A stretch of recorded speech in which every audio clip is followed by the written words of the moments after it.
सियासी जमातों ने अपने उम्मीदवार भी तकरीबन फाइनल कर लिए हैं। मुस्लिम लीग नून ने ये अमल पहले शुरू किया और उम्मीदवारों के चुनाव का मुख्तलिफ हलकों के लिए इंटरव्यूज़ हुए। ये इंटरव्यूज़ का सिलसिला आज तक भी जारी रहा और अब उसके बाद हम देखते हैं मुस्लिम लीग नून के बाद पीपल्स पार्टी, JUIF और दीगर जो सियासी जमातें हैं वो भी अब अपने उम्मीदवार मैदान में उतारने के लिए मुकम्मल तौर पे तैयार हैं। लेकिन अभी तक एक गैर यकीनी सूरत हाल है PTI के हवाले से कि PTI के उम्मीदवार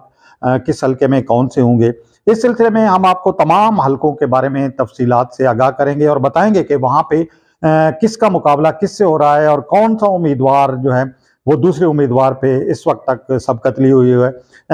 अगरचे हम देखें पाकिस्तान में जिस तरह का सियासी माहौल है, 2018 के इंतखाबात से पहले ये कहा जा रहा था कि PTI जो है वो अगली हुकूमत बनाएगी, तो उस वक्त लोगों का रुझान और इलेक्टेबल्स खास तौर पे वो PTI का रुख कर रहे थे। अब चूंकि एक अंदाज़ा ये हो रहा है जिस तरह का माहौल है कि शायद अगला जो इलेक्शन है वो मुस्लिम लीग नून विन करे और मुस्लिम लीग नून हुकूमत बनाए 2024 के इंतखाबात के बाद, तो इसलिए अब हम देख रहे हैं कि इलेक्टेबल्स जो हैं वो मुस्लिम लीग नून की तरफ जा रहे हैं। और सियासी जमातों की ये एक बड़ी कमजोरी भी है, मजबूरी भी है, लाचारी भी है कि देखें कि उन्हें पता भी होता है कि ये उम्मीदवार जो है माजी में उनके साथ धोखा कर चुके हैं, फ्रेब कर चुके हैं, उन्हें छोड़ के जा चुके हैं, लेकिन सिर्फ और सिर्फ अपनी असम्बली में अपने नंबर्स पूरे करने के लिए और नंबर गेम के लिए वो फिर उन्हीं लोटों को जो है वो अपनी जमात में ले लेती है। इस सिलसिले में आज हम आपको बताएंगे अपने हल्के NA 59 जिला तलागांग की सूरत हाल, जहाँ पे इस वक्त एक इंतहाई दिलचस्प मरहला जो है वो हम देख रहे हैं और ये एक दिलचस्प सूरत हाल इस वक्त पैदा हो चुकी है। मुस्लिम लीग नून जब मियां नवाज शरीफ वापस आए तो उस वक्त ये यहाँ पे एक अंदाज़ा था और लोगों का ये ख्याल था कि इस मरतबा मुस्लिम लीग नून की तरफ से सरदारान टमन जो है वो उम्मीदवार होंगे। उनमें से कोई सरदार मंसूर या टमन 3 मरतबा रुकन कौमी असम्बली रह चुके हैं, वो भी मुस्लिम लीग नून में आ गए थे। अगरचे वो पहले PTI में थे, उससे पहले पीपल्स पार्टी में रहे, उससे पहले मुस्लिम लीग काफ और फिर उससे पहले मुस्लिम लीग नून में भी रहे। तो अब PTI के जो आखिरी दौर थे, खासतौर पे जो हुकूमत का जो 4 साल थी उससे 1 साल लगभग पहले वो मुस्लिम PTI को छोड़ के मुस्लिम लीग नून में आ गए, क्योंकि उनके हल्के की यहाँ पे सूरत हाल कुछ इस तरह की थी कि यहाँ पे चौधरी परवेज इलाही, चूँकि उन्होंने पहले 2018 के इलेक्शन में कंटेस्ट किया, PTI ने जो उस वक्त के ज़िले सदर थे सरदार मंसूर या टमन, उन्हें टिकट नहीं दिया था। फिर उसके बाद जब ज़िमनी इलेक्शन हुआ तो फिर यहाँ पे चौधरी सालेक हुसैन आ गए। उन्होंने चौधरी सालेक हुसैन के मुकाबले में उस वक्त ज़िमनी इलेक्शन में जो सरदार मंसूर या टमन है उन्होंने हिस्सा नहीं लिया और सरदार फैज़ टमन जो थे वो मुस्लिम लीग नून के उम्मीदवार थे। फिर बाद में वो दस्तबरदार हो गए इलेक्शन से और मुस्लिम लीग नून को बड़ा सेटबैक हुआ कि उनके पास कोई उम्मीदवार ही बाकी नहीं रहा। अब जब सरदार मंसूर या टमन भी मुस्लिम लीग नून के टिकट के दावेदार थे, फिर 2018 के इलेक्शन में जो सरदार मुमताज़ टमन थे 2013 से 2018 तक वो यहाँ पे MNA रहे मुस्लिम लीग नून के। 2010 के ज़िमनी इलेक्शन में वो कामयाब हुए थे। 2 मरतबा इलेक्शन जीतने के बावजूद उन्हें 2018 के इलेक्शन के लिए टिकट नहीं दिया गया मुस्लिम लीग नून की तरफ से और एक बड़ा जो है वो उनके लिए एम्बेरसमेंट भी हुई कि देखें कि मेरे ख्याल में पंजाब में वाहिद MNA थे सरदार मुमताज़ टमन जिन्हें इग्नोर कर दिया मुस्लिम लीग नून की क़यादत ने। और उसमें जो कहा जा रहा है जिस तरीके से एक बाद में ये बात साबित भी हुई कि जो साबिक रुकन सूबाई असम्बली हैं मलिक शहरियार अवान और उनके जो नाना मलिक सलीम इकबाल जो यहाँ पे सदाबहार जिन्हें सूबाई वजीर कहा जाता था, उनके बारे में ये कहा जाता था कि शायद मुमताज़ टमन को इलेक्शन से बाहर निकालने में उनका मलदखल था। लेकिन देखें सियासत में ये जो चीज़ें हैं ये तब्दील होती रहती हैं, हालात तब्दील होते रहते हैं। मुमताज़ टमन जो उस वक्त टिकट से महरूम हो गए थे, उन्होंने फिर एक तरह से बदला लिया, चौधरी परवेज इलाही की हिमायत कर दी, चौधरी परवेज इलाही को उन्होंने सपोर्ट किया, जिसकी वजह से 2018 के इलेक्शन में NA 59 से पहले ज़िमनी इलेक्शन में चौधरी परवेज इलाही कामयाब हुए और फिर उसके बाद हमने देखा कि इसी हल्के से चौधरी सालेक हुसैन जो है वो ज़िमनी इलेक्शन में कामयाब हुए। तो एक तरह से ये जो हल्का है यहाँ पे सरदारान टमन माजी में कौमी असम्बली के उम्मीदवार रहे या वो जीते हैं या हारे हैं, आपस में उनका मुकाबला रहा है। दूसरी तरफ इस मरतबा 2024 के इलेक्शन में सरदार गुलाम अब्बास जो 2 मरतबा जिला नाजिम रह चुके हैं, 1993 में 1 मरतबा वो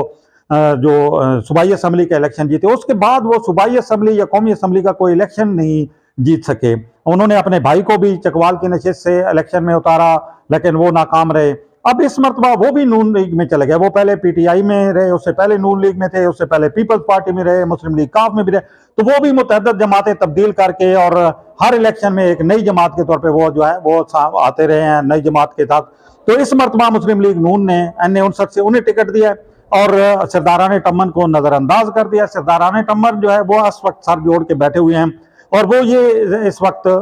देख रहे हैं कि उनके साथ जो है ये क्या हो गया अचानक, कैसा इस तरीके से एक टिकट जो है जिसके जो सरदार मुमताज टम्मन के नवासे सरदार शाहरोज जो है उनका टिकट एक तो मौके पे कहा जा रहा था कि वो मुस्लिम लीग नून के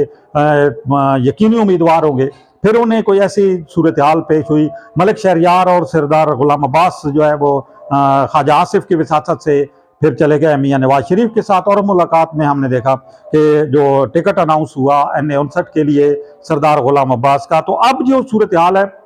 इसमें अगर हम देखें तो सरदार गुलाम अब्बास की ये कोशिश रही कि पिछले 2-3 दिनों में खास तौर पे कि सरदार शाहरोज को वो कायल करें कि वो सूबाई असम्बली के हल्के से PP 22 से या PP 23 से आए, लेकिन सरदार शाहरोज जो हैं वो इस पे आमादा नहीं नजर आ रहे और वो सख्त नाला हैं, नाराज हैं मलिक शहरियार और सरदार गुलाम अब्बास से। और उनका ये कहना है कि हमारे साथ जो है वो ये धोखा किया गया है, हमें टिकट दिलाने का वादा करके टिकट के लिए हमें साथ ले जाके लाहौर में इंटरव्यू के दौरान भी हम इकट्ठे रहे, लेकिन उसके बाद फिर अचानक जो है वो सरदार गुलाम अब्बास मैदान में आ गए। और इस बारे में ये भी कहा जा रहा है कि NA 59 से चूंकि सरदार गुलाम अब्बास को मुस्लिम लीग नून ने टिकट नहीं दिया, इस वजह से फिर उनका रुख जो है वो तब्दील हुआ और उन्होंने कहा कि इलेक्शन अगर मैंने लड़ना है तो मुझे NA 59 की तरफ जाना चाहिए। और मियाँ नवाज शरीफ ने भी उन्हें कहा कि आपका हल्का तो NA 59 है, आप NA 58 से टिकट क्यों मांग रहे हैं। तो अब सरदार गुलाम अब्बास इधर आ गए। सूरत हाल बड़ी ही दिलचस्प है और मुझे ये लग रहा है कि सरदार गुलाम अब्बास का ये जो उतारने का फैसला किया NA 59 मुस्लिम लीग नून ने,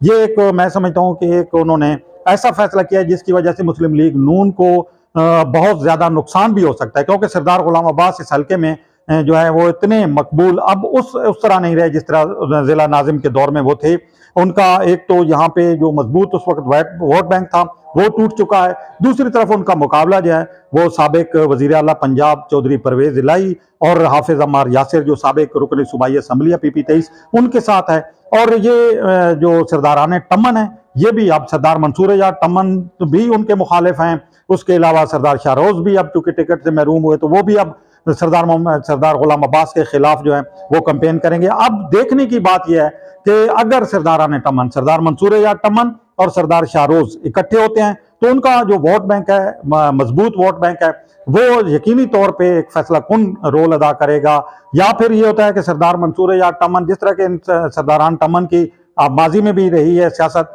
कि वो एक दूसरे को कभी सपोर्ट नहीं करते, एक दूसरे के मुखालिफ ही हमेशा उन्होंने इलेक्शन लड़ा है। आप देखें कि इस मरतबा हालात जो हैं उन्हें मजबूर कर देते हैं कि वो आपस में इकट्ठे हो जाएं, मिल के इलेक्शन लड़ें और अपना ये वोट बैंक है और अपनी जो इस वक्त उनका एक लिहाज से जो उन्हें बहुत बड़ा सियासी तौर पे भी नुकसान हुआ है उस नुकसान का ज़ाला करके सरदार गुलाम अब्बास के मुकाबले में आए और चौधरी परवेज इलाही के मुकाबले में। लेकिन अब तक की जो हल्के की सूरत हाल है अगर वो हम बताएं तो चौधरी परवेज इलाही इस वक्त मजबूत उम्मीदवार के तौर पर मौजूद है और यकीनी तौर पर जो इस वक्त मुस्लिम लीग नून के अंदर ये जो रिफ्ट है सरदार मंसूर या टम्मन की अलहदगी और फिर सरदार शाहरोज अगर मुस्लिम लीग नून से अलग हुए तो फिर इसके बाद सरदार गुलाम अब्बास के लिए